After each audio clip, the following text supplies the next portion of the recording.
से बंद। एक दिन इस तरह खुला मेरे घर का दरवाजा, जैसे गर्द से ढकी एक पुरानी किताब। जी हाँ, गर्द से ढकी हर पुरानी किताब को खोलने वाले कवि कुंवर नारायण का जन्म सन 1927 ईस्वी में हुआ।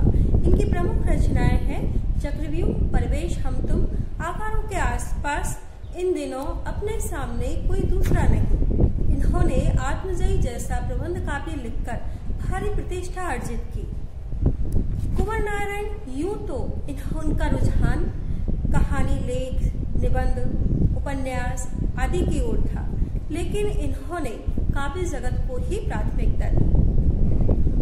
नई कविता के दौर में जब प्रबंध काव्य का स्थान लंबी कविताएं लेने लगी, उस समय कुंवर नारायण ने आत्मजयी जैसा सफल प्रबंध काव्य लिखकर भारी प्रतिष्ठा प्राप्त की। कुछ आलोचकों का मानना है कि कुंवर नारायण की कविता में वैचारिक धुंध, अखबारी सतहीपन या व्यर्थ का उलझाव बिल्कुल नहीं है।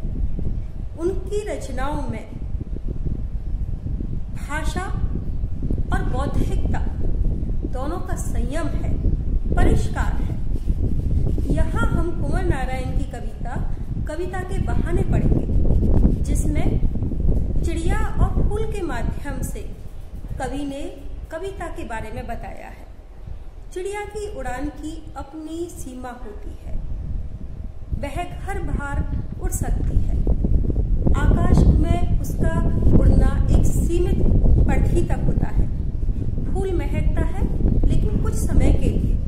लेकिन कविता की कोई सीमा नहीं होती। कविता जैसे बच्चों का खेल, बच्चे के खेल की कोई सीमा नहीं होती। वो अपने और पराये के भेद को भुला देते हैं। ठीक इसी तरह कविता भी शब्दों का खेल है। जहाँ जहाँ रचनात्मकता है, सृजनशीलता है, वहाँ कोई सीमा रह ही नहीं सकती। कवि ने यहाँ कविता में बड़े ही अच्छे ढंग से, यांत्रिकता के दौर में जब कविता के अस्तित्व पर प्रश्न उठने लगे, कविता के बारे में आशंकाएं होने लगी कि कविता का अस्तित्व कब तक रह पाएगा, ऐसे समय में कवि अपने इस कविता के द्वारा कविता की अपार संभावनाओं को यहाँ प्रकट कर रहा है। तो आइए शुरू करते हैं। कविता एक उड़ान है चिड़िया के बहाने। कविता की उड़ान भला चिड़िया क्या जाने, बाहर भीतर इस घर उस घर, कविता के पंख लगा उड़ने के माने, चिड़िया क्या जाने। यहाँ कवि कुंवर नारायण ने कविता को एक यात्रा के रूप में बताया है, जिसमें वे चिड़िया का उदाहरण देते हुए कविता को समझा रहे हैं।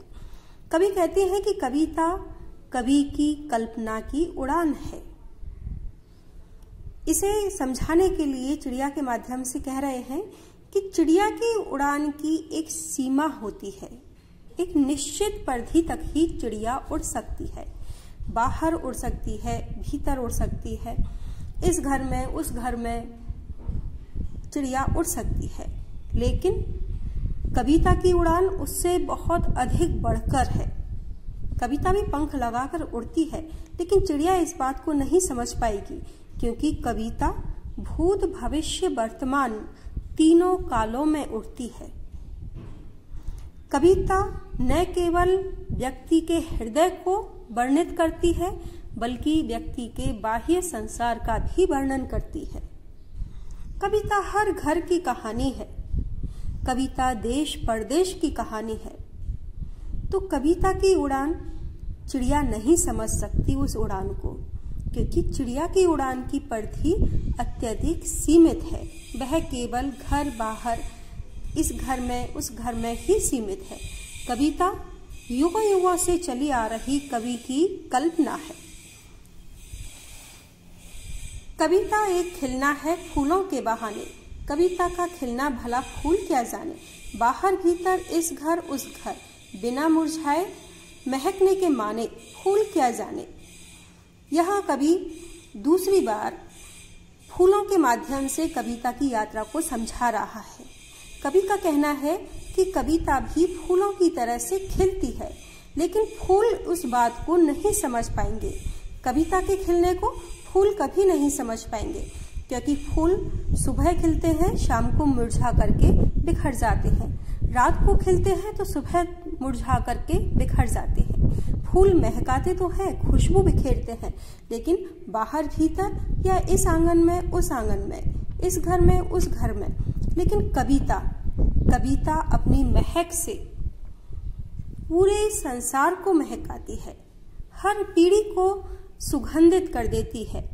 कविता के माध्यम से हम हर पीढ़ी, हर वर्ग कुछ नवीन जीवन मूल्य, कुछ आदर्श, कुछ संस्कार, इन सब की महक अनुभव करते हैं अपने जीवन में। कविता भी एक खिलना है, खुशबू है, लेकिन उसमें जीवन के विविध रंग होते हैं। जैसे फूल रंग बिरंगे होते हैं, ऐसे ही कविता में भी रंग होते हैं, लेकिन वो जीवन के रंग होते हैं, अनुभव के रंग होते हैं, जिन्हें कवि अपनी कविता के माध्यम से वर्णित करता है। कविता एक खेल है बच्चों के बहाने, बाहर भीतर यह घर वह घर, एक सब घर एक कर देने के माने बच्चा ही जाने। अब यहाँ कविता के अंतिम पड़ाव पर कवि आता है और वो कह रहा है कि कविता बच्चों के बहाने मानो एक खेल है। यहाँ कविता की समानता बच्चों के खेल से की गई है। जैसे बच्चे अपने खेल के द्वारा बाहर भीतर, इस घर को उस घर को, सबको एक कर देते हैं, अपने पराये के भेद को भूल जाते हैं। उसी तरह से कविता भी शब्दों का एक खेल है।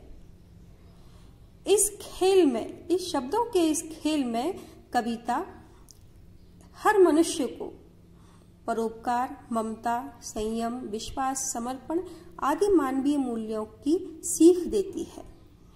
दूसरे लोगों के दुख दर्द को समझने की क्षमता उसमें प्रदान करती है। कविता के माध्यम से हम आपसी बैर भाव, वैमनस्य को भूल करके बच्चों की तरह अपने पराये के भेद को भूल जाते हैं और शांति और चैन से रहने लगते हैं। तो कविता भी बच्चों की तरह से, बच्चों के खेल की तरह से एक शब्दों का खेल है। इस कविता को केवल बच्चे ही जान सकते हैं, क्योंकि बच्चे भी भगवान का रूप होते हैं, निर्मल होते हैं, शुद्ध भावनाओं से युक्त होते हैं। इसी तरह से कविता का उद्देश्य मानवीय मूल्यों से परिपूर्ण होता है, संस्कारों से समन्वित होता है। तो कविता को बच्चों से बेहतर कोई नहीं समझ सकता। यहाँ पर हम देखें, कवि ने कविता का मानवीकरण किया है यहाँ पर, और मुक्तक छंद का प्रयोग किया गया है। भाषा सरल सहज है, खड़ी बोली है, साहित्य खड़ी बोली का यहाँ प्रयोग किया गया है, और पूरी कविता अर्थ गांभीर्य से भरी हुई है। धन्यवाद।